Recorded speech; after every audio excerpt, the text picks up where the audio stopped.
सात्संगत जी दास आप जी सभी संत महात्माओं के चरणों में एक छोटी सी विचार लेकर आया है।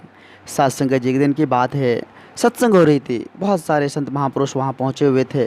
पंडाल में बहुत सारे महापुरुष वहाँ सत्संग विचार सुन रहे थे। सात्संगत जी जब सत्संग खत्म हुई तो सभी महापुरुष अपने अपने घर को चले गए। उनमें से एक व्यक्ति जो है वो पंडाल में बैठे रह गए। सात्संगत जी महात्मा जी उनको देखे, उनसे पूछने लगे कि क्या दिक्कत, कोई दिक्कत है आपको, कोई परेशानी है?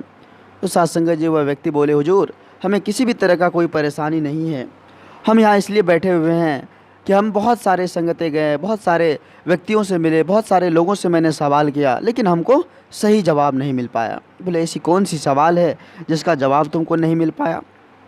सत्संगत जी वह व्यक्ति महात्मा जी से बोले कि हुजूर चारों दिशा में देख रहे हैं कि यह भ्रम, आखिर ये भ्रम क्या होता है? चारों दिशा में चर्चा का विषय बना हुआ है भ्रम। आखिर ये भ्रम क्या होता है, इसकी हमें सही जानकारी कहीं से नहीं प्राप्त हो रही है। हुजूर हमें इस भ्रम के बारे में थोड़ी जानकारी दीजिए, आखिर ये भ्रम होता क्या है? सत्संगत जी महात्मा जी बोले ठीक है, कोई बात नहीं है, इसकी जानकारी तुम्हें हासिल करनी है तो तुम रात भर यहाँ रुको। सत्संगत जी वो व्यक्ति बोले, हुजूर हमें यहाँ 2 महीने क्यों ना रुकना पड़े, लेकिन हम इस भ्रम के बारे में सही जानकारी और सटीक जानकारी लेकर ही जाएंगे। सत्संगत जी शाम हुई। शाम होने के बाद महात्मा जी बोले, उनके हाथ में एक दीप जल रहा था। सत्संगत जी उनको बोले इसको लेकर तुम आगे बढ़ो। अंधेरा था। सत्संगत जी आगे बढ़ने लगा। जब कुछ दूर आगे गए तो महात्मा जी उनसे पूछे कि अभी तुम क्या कर रहे थे? तो सत्संगत जी सिंपल सा जवाब था उनका कि हुजूर हम इस दीप को लेकर आगे बढ़ रहे थे, जलते हुए दिए को लेकर आगे बढ़ रहे थे। सत्संगत जी महात्मा जी बोले यही तो भ्रम है, इस दीप को लेकर तुम आगे नहीं बढ़ रहे थे, यह दीप तुम्हें आगे लेकर जा रहे थे। इस दीप के कारण तुम आगे बढ़ रहे थे। अगर यह दीप नहीं होता तो तुम अंधेरे में गड्ढे में गिर जाते। सत्संगत जी उनकी आंखें खुली की खुली रह गई और महात्मा जी के चरणों में जाकर गिरकर रोने लगे, हुजूर हमें माफ़ कर दो, आप धन्य हैं प्रभु, आप धन्य हैं, आप धन्य हैं। सत्संगत जी आज के दौर में दुनिया में बहुत सारे लोग जो है वे साधु संगतों का मजाक उड़ाते रहते हैं, साधु संतों का मजाक उड़ाते रहते हैं। उसको ये नहीं पता कि इस परम सत्ता को जानने के बाद ही मुक्ति हासिल हो सकती है। सत्संगत जी आज के दौर में लोगों की चाहत हो गई है, हमें सब कुछ ओरिजिनल चाहिए।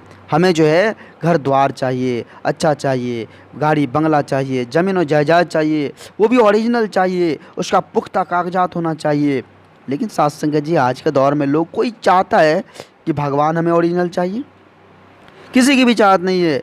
वे फ़ोटो को देखकर, वे मूर्ति को देखकर, वे पत्थर को देखकर ये कहते यही भगवान है, यही हमारे परमात्मा है। उसको ओरिजिनल नहीं चाहिए, वो परमात्मा ओरिजिनल उसको नहीं चाहिए।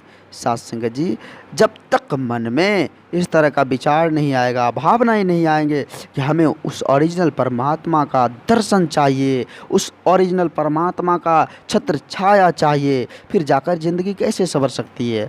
जब तक उनके आगोश में हम अपना जीवन यापन नहीं करेंगे तब जाकर जीवन, सत्संगत जी, वे कभी भी खुशियों से भर नहीं सकती है। इसलिए हमें ओरिजिनल की तलाश, ओरिजिनल भगवान की तलाश करनी चाहिए। सत्संगत जी आज के दौर में लोगों की मनसा कितनी देखते हैं कि वे आर्थिक स्थिति कमज़ोर हो जाती है तो वे भगवान को ही भूल जाते हैं।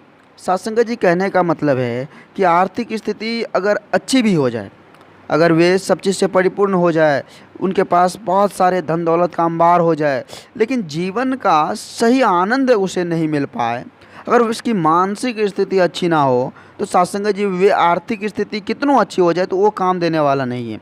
उसके लिए हमें मानसिक स्थिति को अच्छी होनी चाहिए, उसको बनाने की कोशिश करनी चाहिए। अगर हमारा मानसिक स्थिति ठीक है तो हमें सब कुछ भी नहीं है, और कुछ है तो उनमें हम खुशियों से परिपूर्ण हैं, खुशियों से भरे पड़े हैं। सत्संगत जी दास आप जी सभी संत महात्माओं के चरणों के धूल के समान है, और दास आप जी सभी संत महात्माओं के चरणों में छोटी छोटी विचार लेकर आते रहता है। आप जी सभी संत महात्माओं का काफ़ी लाड़ प्यार दास को मिल रहा है। आगे भी इस तरह का लाड़ प्यार दास के साथ बनाए रखना अरदास है। अगर ये छोटी सी विचार आप जी सभी संत महात्माओं को अच्छा लगा हो तो सत्संगत जी सभी संत महात्माओं के बीच शेयर करें और दास के चैनल को सब्सक्राइब भी करें। सत्संगत जी एक बार सभी संत महात्मा मिलकर प्यार से बोलिए, धन्य निरंकार जी, धन्य निरंकार जी।